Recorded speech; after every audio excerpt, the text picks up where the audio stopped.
கடுகு இப்போ தாளிச்சிக்கலாம். எண்ணெய் ஊற்றி கடுகு போட்டு கடுகு வெடிக்குது.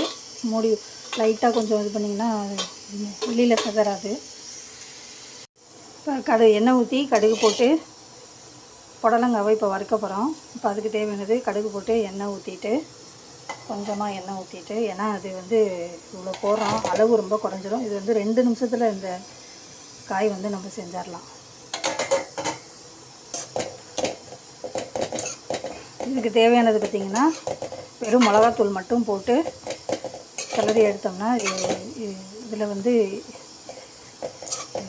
செஞ்சு கடைசியாக பார்த்திங்கன்னா இதில் இந்த அளவு தான் வரும், இந்த அளவு தான் இருக்கும்.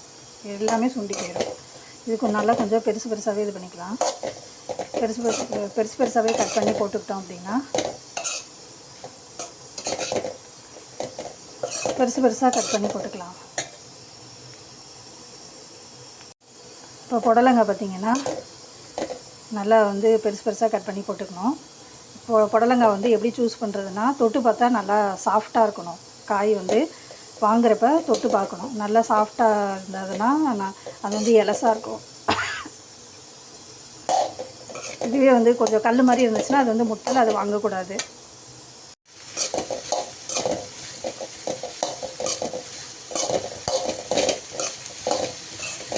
எண்ணெய் கொஞ்சமாக ஊற்றிக்கோங்க. ஏன்னா காய் சுண்டினதுக்கப்புறம் வெறும் எண்ணெய் தான் இருக்கும். அதனால தான் கொஞ்சமாக எண்ணெய் சேர்த்துக்க சொல்கிறது.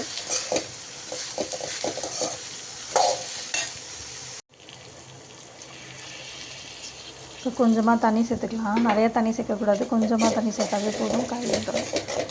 இப்போ நேரம் ஆக ஆக பார்த்திங்கன்னா இந்த காய் சுண்டிகிட்ருக்கு, அந்த அளவே பார்த்திங்கன்னா ரொம்ப கம்மியாயிடும்.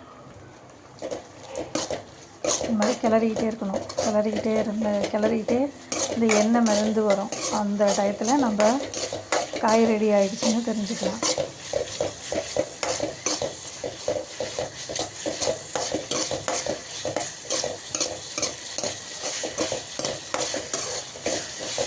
காய் பார்த்திங்கன்னா இப்போ நல்லா சுண்டிக்கிட்டு வருது. இப்போ ரெடி ஆகிடுச்சி. இப்போ சர்வ் பண்ணலாம். இப்போ இதை பொறுத்த வரைக்கும் ரொம்ப சிம்பிளாக தான், ஈஸியாக பண்ணிடலாம் இந்த டிஷ்ஷை பொறுத்த வரைக்கும்.